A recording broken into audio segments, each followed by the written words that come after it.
This is Robert St. John in the NBC newsroom in New York. Ladies and gentlemen, we may be approaching a fateful hour. All night long, bulletins have been pouring in from Berlin claiming that D-Day is here, claiming that the invasion of Western Europe has begun. Let me read you several of the latest bulletins. One says that a report, unconfirmed by Allied sources, of course, says that heavy fighting is taking place between the Germans and invasion forces on the Normandy Peninsula, about 31 miles southwest of Le Havre. Another bulletin, also from Berlin Radio and unconfirmed, says that British-American landing operations against the western coast of Europe from the sea and from the air are stretching over the entire area between Cherbourg and Le Havre, a distance of about 60 miles.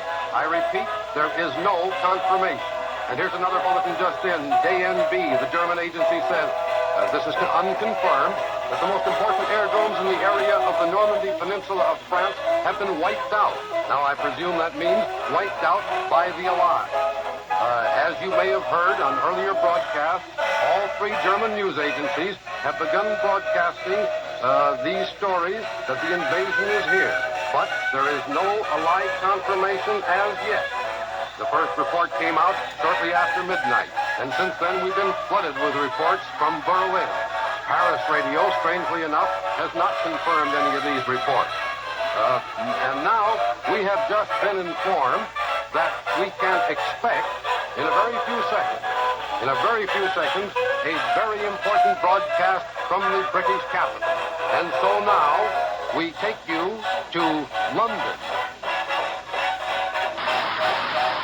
The text of communique number 1 will be released to the press and radio of the United Nations in 10 seconds. Repeat, 10 seconds from now.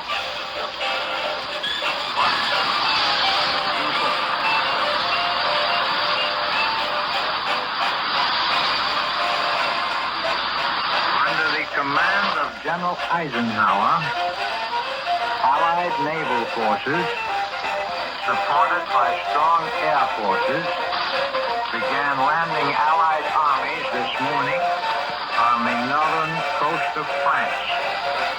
The communique will be repeated.